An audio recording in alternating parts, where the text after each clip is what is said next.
Hello नमस्कार प्रस्तुति हूँ। देखिए इस क्लास में हम भारत जीके के कुछ महत्वपूर्ण प्रश्न कर रहे हैं और ये प्रश्न दिल्ली पुलिस कांस्टेबल और अन्य सभी प्रतियोगी परीक्षाओं के लिए बहुत ही महत्वपूर्ण रहने वाले हैं। तो एक भी प्रश्न मिस मत करिएगा और अगर आप चैनल पर नए हैं तो चैनल को सब्सक्राइब ज़रूर कर लीजिएगा। तो दोस्तों इन प्रश्नों की श्रृंखला में 20 तक के प्रश्न हम पूर्व की क्लास में कर चुके हैं और इस क्लास में हम क्वेश्चन नंबर 21 से शुरू कर रहे हैं।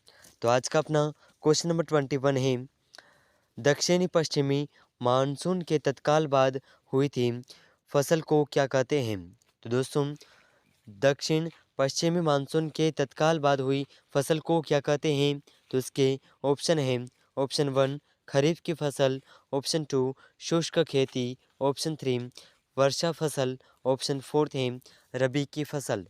तो इन चारों ऑप्शन में से इस प्रश्न का सही आंसर हो जाएगा, यह खरीफ की फसल कहलाती है। ठीक है, तो ऑप्शन 1 बिल्कुल करेक्ट आंसर हो जाएगा। तो अगर आपको इन प्रश्नों का आंसर पहले से आता है तो साथ ही साथ कमेंट ज़रूर करते रहिएगा। तो अगला प्रश्न क्वेश्चन नंबर 22। तो देखिए बहुत ही शानदार प्रश्न है क्वेश्चन नंबर 22। भारत में गेहूं का सबसे प्रमुख उत्पादक राज्य कौन सा है। तो भारत में गेहूं का सबसे प्रमुख उत्पादक राज्य कौन सा है। तो इसके ऑप्शन है, ऑप्शन 1 राजस्थान, ऑप्शन 2 उत्तर प्रदेश, ऑप्शन 3 गुजरात, ऑप्शन 4 महाराष्ट्र। तो इन चारों ऑप्शन में से इस प्रश्न का सही आंसर हो जाएगा ऑप्शन 2 उत्तर प्रदेश। यह भारत में गेहूं का सबसे प्रमुख उत्पादक राज्य है। ठीक है, तो अगला प्रश्न है अपना क्वेश्चन नंबर 23। तो देखिए बहुत ही शानदार प्रश्न है क्वेश्चन नंबर 23। पन्ना और गोलकुंडा की प्रसिद्ध हीरा खान किस क्रम की चट्टानों में स्थित है। तो दोस्तों पन्ना और गोलकुंडा की प्रसिद्ध हीरा खान कौन से क्रम की चट्टानों में स्थित है। तो इसके चट्टानों के ऑप्शन हैं, ऑप्शन 1 RKN क्रम, ऑप्शन 2 धारवाड़ क्रम, ऑप्शन 3 कुंडप्पा क्रम, ऑप्शन 4 विंध्यान क्रम। तो इन चारों ऑप्शन में से इस प्रश्न का अपना सही आंसर हो जाएगा, पन्ना और गोलकुंडा की प्रसिद्ध हीरा खान विंध्यान क्रम की चट्टानों में स्थित है। ठीक है, तो ऑप्शन 4 बिल्कुल करेक्ट आंसर हो जाएगा। तो अगला प्रश्न क्वेश्चन नंबर 24। तो देखिए बहुत ही शानदार प्रश्न है क्वेश्चन नंबर 24। राजस्थान में सर्वाधिक बंजर भूमि किस जिले में है। तो दोस्तों यह प्रश्न राजस्थान जीके का है। तो राजस्थान के कौन से ज़िले में सर्वाधिक बंजर भूमि है। तो इसके ऑप्शन है, option 1 Shri Ganganagar, option 2 Jaisalmer, option 3 Bikaner, option 4 है बाड़मेर। तो इन चारों ऑप्शन में से इस प्रश्न का अपना सही आंसर हो जाएगा, राजस्थान में जिस जिले में सबसे अधिक बंजर भूमि है यह जिला है ऑप्शन 2। इस प्रश्न का सही आंसर हो जाएगा जैसलमेर जिला। ठीक है, तो नेक्स्ट क्वेश्चन क्वेश्चन नंबर 25। तो देखिए बहुत ही शानदार प्रश्न है क्वेश्चन नंबर 25। भारत में नहर द्वारा सिंचाई में कौन सा राज्य अग्रणी है। तो देखिए भारत में ऐसा कौन सा राज्य है जो नहर से सिंचाई के उपयोग में बहुत ही अग्रणी है। तो इस राज्य के ऑप्शन हैं, option 1 Uttar Pradesh, option 2 Punjab, option 3 Haryana, option 4 है राजस्थान। तो इन चारों ऑप्शन में से इस प्रश्न का अपना सही आंसर हो जाएगा ऑप्शन 2 पंजाब राज्य जो है भारत में नहर द्वारा सिंचाई के लिए सबसे अग्रणी है। ठीक है, तो अगला प्रश्न क्वेश्चन नंबर 26। तो देखिए बहुत ही शानदार प्रश्न है क्वेश्चन नंबर 26। नेताजी सुभाष चंद्र बोस अंतर्राष्ट्रीय हवाई अड्डा कहाँ स्थित है। तो नेताजी सुभाष चंद्र बोस का अंतर्राष्ट्रीय हवाई अड्डा कहाँ पर स्थित है। तो इसके ऑप्शन है, option 1 Patiala, option 2 Delhi, option 3 Kolkata, option 4 Mumbai. तो इन चारों ऑप्शन में से इस प्रश्न का सही आंसर हो जाएगा नेताजी सुभाष चंद्र बोस अंतर्राष्ट्रीय हवाई अड्डा कोलकाता में स्थित है। ठीक है, तो इस प्रश्न का ऑप्शन 3 बिल्कुल करेक्ट आंसर हो जाएगा। तो अगला प्रश्न क्वेश्चन नंबर 27। तो देखिए बहुत ही शानदार प्रश्न है। क्वेश्चन नंबर 27, सबसे लंबी समुद्र तट रेखा वाला भारतीय राज्य कौन सा है? तो दोस्तों सबसे लंबी समुद्र तटीय रेखा वाला भारतीय राज्य कौन सा है? तो इसके ऑप्शन हैं, option 1 Rajasthan, option 2 Gujarat, option 3 Tamil Nadu, option 4 Goa. तो इन चारों ऑप्शन में से इस प्रश्न का अपना सही आंसर हो जाएगा। तो देखिए सबसे लंबी समुद्र तट वाला जो राज्य है भारतीय राज्य, यह है ऑप्शन 2 गुजरात राज्य। ठीक है, तो अगला प्रश्न है क्वेश्चन नंबर 28। तो देखिए बहुत ही शानदार प्रश्न पूछा गया है। क्वेश्चन नंबर 28 पूर्व के क्वेश्चन में था कि सबसे लंबी तट रेखा वाला राज्य। ठीक है, और इस प्रश्न में है सबसे छोटी तट रेखा वाला राज्य कौन सा है? ठीक है, तो बहुत ही शानदार प्रश्न है। तो इसके ऑप्शन हैं, option 1 Goa, option 2 Karnataka, option 3 Kerala, option 4 Bangladesh. तो इन चारों ऑप्शन में से इस प्रश्न का अपना सही आंसर हो जाएगा। सबसे छोटी तट रेखा वाला राज्य है गोवा। तो इस प्रश्न का ऑप्शन 1 बिल्कुल करेक्ट आंसर हो जाएगा। ठीक है, तो अगला प्रश्न है क्वेश्चन नंबर 29। तो देखिए बहुत ही शानदार प्रश्न। क्वेश्चन नंबर 29, भारतीय तट रेखा पर कुल कितने राज्य स्थित हैं? तो दोस्तों भारतीय तट रेखा पर कुल कितने राज्य स्थित हैं? तो इसके ऑप्शन हैं, ऑप्शन 1 8 राज्य, ऑप्शन 2 9 राज्य, ऑप्शन 3 7 राज्य, ऑप्शन 4 6 राज्य।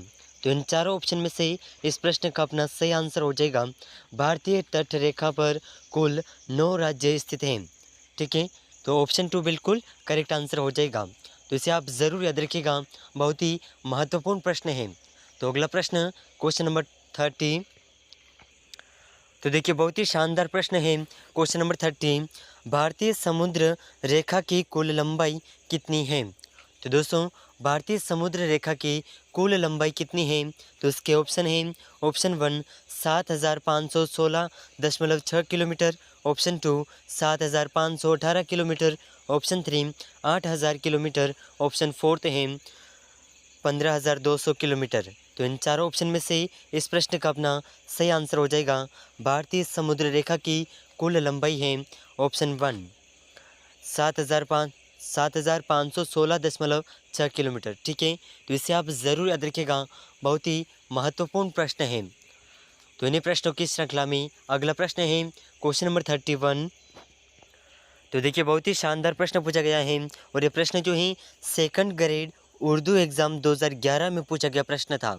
ठीक है, तो सभी प्रश्न बहुत ही महत्वपूर्ण प्रश्न हैं, और आज तक जितने भी एग्ज़ाम हुए हैं उन सभी परीक्षाओं में इन प्रश्नों में से कई सारे प्रश्न देखने को मिले हैं, और आगे भी आपको आने वाली सभी प्रतियोगी परीक्षाओं में इन प्रश्नों में से अधिकांश प्रश्न देखने को मिल जाएंगे।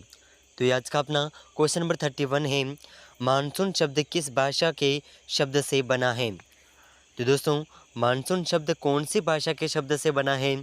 तो इसके ऑप्शन हैं, ऑप्शन 1 फारसी, ऑप्शन 2 जर्मन, ऑप्शन 3 अरबी, ऑप्शन 4 अंग्रेजी। तो इन चारों ऑप्शन में से इस प्रश्न का अपना सही आंसर हो जाएगा। मानसून शब्द जिस भाषा के शब्द से बना है यह भाषा है अरबी भाषा। ठीक है, तो ऑप्शन 3 बिल्कुल करेक्ट आंसर हो जाएगा। तो अगला प्रश्न है क्वेश्चन नंबर 32। तो देखिए बहुत ही शानदार प्रश्न है। क्वेश्चन नंबर 32 मानसून है। तो दोस्तों मानसून क्या है? इसके ऑप्शन हैं, ऑप्शन 1 स्थायी हवाएं, ऑप्शन 2 मौसमी हवाएं, ऑप्शन 3 व्यापारिक पवनें। तो इन चारों ऑप्शन में से ऑप्शन 2 मौसमी हवाएं हैं। ठीक है, तो इस प्रश्न का ऑप्शन 3 बिल्कुल करेक्ट आंसर हो जाएगा। तो अगला प्रश्न क्वेश्चन नंबर 33। तो देखिए बहुत ही शानदार प्रश्न पूछा गया है। क्वेश्चन नंबर 33, हिमालय के स्थान पर कौन सा सागर विद्यमान था? तो दोस्तों हिमालय के स्थान पर कौन सा सागर विद्यमान था? तो इसके ऑप्शन हैं, ऑप्शन 1 लाल सागर, ऑप्शन 3 टेथिस सागर, ऑप्शन 2 है अरब सागर, ऑप्शन 4 है मृत सागर। तो इन चारों ऑप्शन में से इस प्रश्न का अपना सही आंसर हो जाएगा ऑप्शन नंबर ऑप्शन 3 बिल्कुल करेक्ट आंसर हो जाएगा। टेथिस सागर जो है यह हिमालय के स्थान पर सागर विद्यमान था। ठीक है, तो अगला प्रश्न क्वेश्चन नंबर 34। तो देखिए बहुत ही शानदार प्रश्न है। क्वेश्चन नंबर 34, भारत कितने प्राकृतिक प्रदेशों में विभाजित है? तो इसके कुछ ऑप्शन हैं। ऑप्शन 1 4 प्राकृतिक देश प्रदेश, ऑप्शन 2 है 6 प्राकृतिक प्रदेश, ऑप्शन 3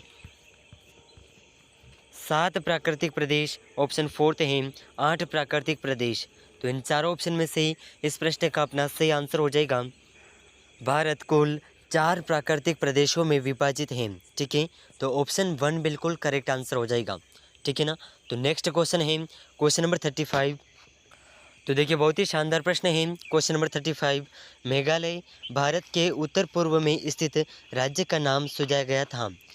तो दोस्तों मेघालय का अन्य नाम क्या सुझाया गया था? तो इसके ऑप्शन हैं, और ये प्रश्न सेकंड ग्रेड टीचर एग्ज़ाम 2014 में पूछा गया प्रश्न है। बहुत ही शानदार प्रश्न है। इसके ऑप्शन हैं, तो दोस्तों किसके द्वारा मेघालय का अन्य ये नाम सुझाया गया था? तो इसके ऑप्शन हैं, ऑप्शन 1 एसपी चटर्जी द्वारा, ऑप्शन 2 डीएन वाडिया द्वारा, ऑप्शन 3 ओएचपी स्पेट द्वारा, ऑप्शन 4 आरएल सिंह द्वारा।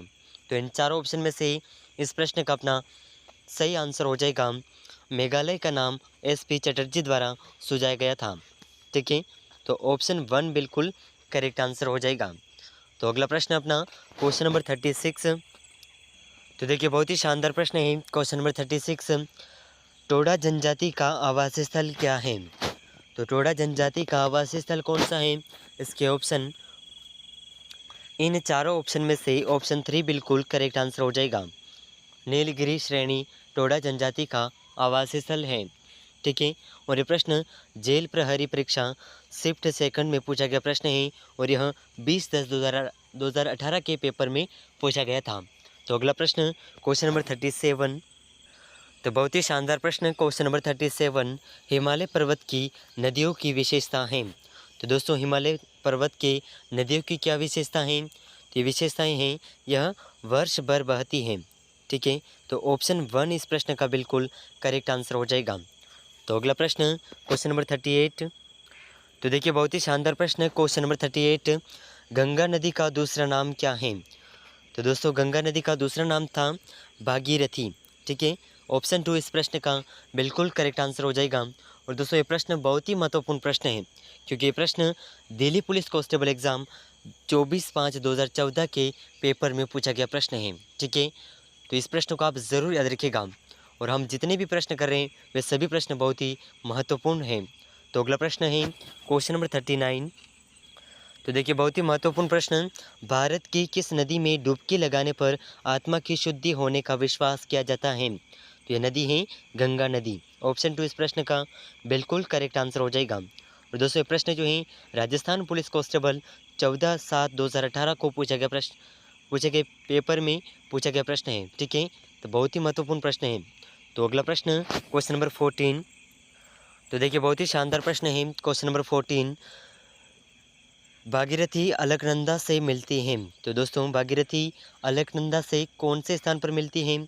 तो इसके ऑप्शन हैं, ऑप्शन 1 देवप्रयाग में, ऑप्शन 2 विष्णुप्रयाग में, ऑप्शन 3 कर्णप्रयाग में, ऑप्शन 4 रुद्रप्रयाग में। तो इन चारों ऑप्शन में से इस प्रश्न का सही आंसर हो जाएगा भागीरथी अलकनंदा से देवप्रयाग में मिलती हैं। ठीक है, तो ऑप्शन 1 बिल्कुल करेक्ट आंसर हो जाएगा। और ये प्रश्न सेकंड ग्रेड जीके संस्कृत शिक्षा 17/2/2019 के पेपर में पूछा गया प्रश्न है। बहुत ही महत्वपूर्ण प्रश्न है। तो दोस्तों आज की इस क्लास में हमने 20 महत्वपूर्ण प्रश्न किए हैं, और इन सभी प्रश्नों में से आपके कितने प्रश्न सही हुए हैं हमें कमेंट में ज़रूर बताइएगा। और अगर आप किसी भी एग्ज़ाम की तैयारी कर रहे हैं जिसमें भारत जीके पूछा जाता है, चाहे वो दिल्ली पुलिस कांस्टेबल एग्ज़ाम हो, सीट एग्ज़ाम हो, उन सभी परीक्षाओं के लिए प्रश्न बहुत ही महत्वपूर्ण रहने वाले हैं। तो दोस्तों अगर आप चैनल पर नए हैं तो चैनल को सब्सक्राइब ज़रूर कर लीजिएगा, और अपने दोस्तों के साथ इस क्लास को ज़रूर शेयर करिएगा। तो मिलते हैं नेक्स्ट वीडियो में, तब तक के लिए जय हिंद जय भारत।